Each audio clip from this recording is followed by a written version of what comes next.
Bonjour à toutes et à tous et bienvenue dans Cinefiles pour, une fois encore, une nouvelle analyse de séquence. Et cette fois-ci, c'est une séquence, une scène aussi lourde que la précédente. Une scène du 5e élément de Luc Besson. Sachant qu'il est à l'honneur cette semaine-ci, je me suis dit qu'on allait peut-être vous refourguer l'analyse de séquence. Et quand je dis on, c'est que je ne serai pas tout seul lors de cette analyse. Encore une fois, une analyse en duo avec Lucie, que vous avez déjà entendu pour une analyse de Basile, détective privé. Alors c'est une analyse, encore une fois, comme la plupart, hein, c'est une analyse qui date de l'époque où j'étais encore dans une école de cinéma, puisqu'on avait un cours de montage et on devait faire un exposé sur une séquence en particulier en exposant des enjeux de montage vis-à-vis de la séquence. Alors moi je me suis dit, bon, on va prendre du lourd, hein, comme ça me met un peu en challenge aussi. On va prendre la séquence du chant et de la danse de la diva dans le 5e élément de Luc Besson.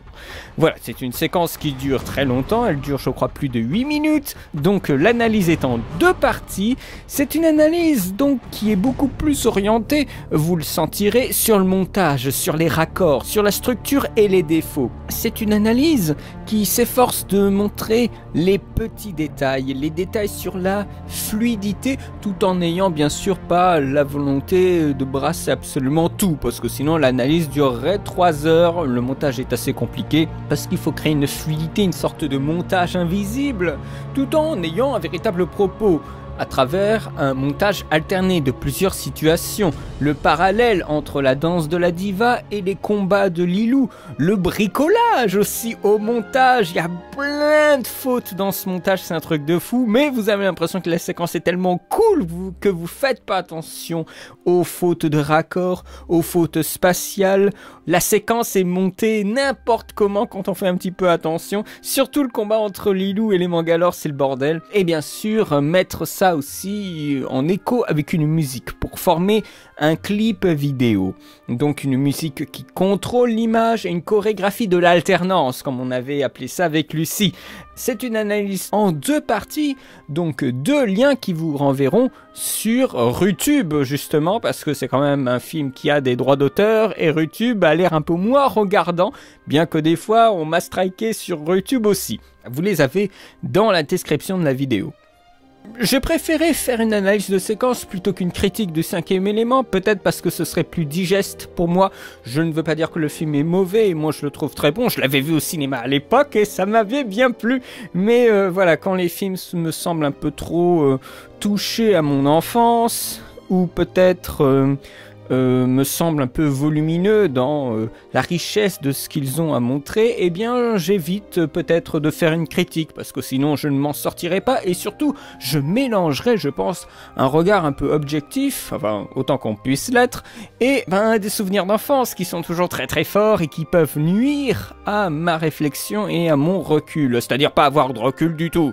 Donc voilà, je préférais plutôt vous proposer une analyse de séquence qu'une critique du film. En plus voilà, j'avais fait un exposé, j'avais demandé donc à Lucie, qui avait aussi exposé avec moi les enjeux du montage, ainsi qu'avec d'autres personnes. On était toute une clique, j'ai été bien entouré on va dire, mais voilà, je lui ai demandé si elle voulait bien faire un petit exposé devant le micro, et finalement on a fait ça en plusieurs sessions, ça s'était très très bien passé. C'est un peu plus compliqué de faire de l'analyse de séquence en duo, mais c'est un exercice qui vaut quand même son pesant de cacahuètes, même si j'ai tendance toujours à assez orienter en fait l'analyse et après en fait à resserrer en fonction de ce qui est dit, mais c'est vraiment pas évident parce qu'on peut vraiment aller un peu dans tous les sens. C'est pour ça que souvent je force peut-être un peu l'axe quand on est dans un dialogue, parce que sinon on s'en sort jamais et on passe 10 minutes sur un plan.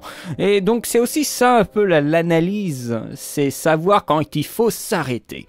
C'est pour ça que je ne le dis pas assez souvent dans mes analyses de séquences, mais de même que pour mes critiques, on ne peut pas tout dire, c'est de la démence, ou sinon on ne s'en sort pas.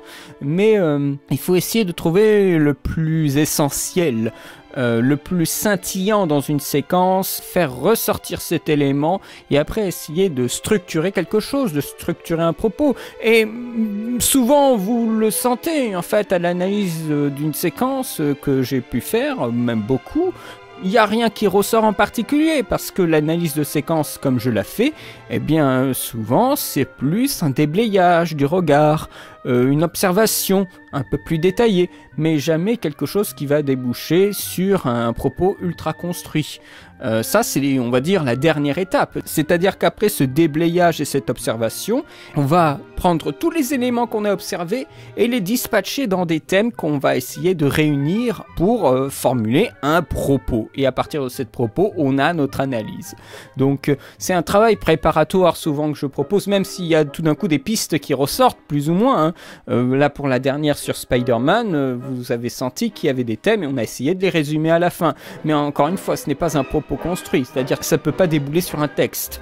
Donc voilà, ça c'est un travail que je ne fais pas parce que après ça enferme trop dans des grilles. Si par exemple je commence à me dire bon, cette scène ça veut dire quelque chose, maintenant je vais orienter toute l'analyse pour que essayer de retirer un maximum d'éléments qui veut prouver cette théorie, voilà, une théorie au hasard.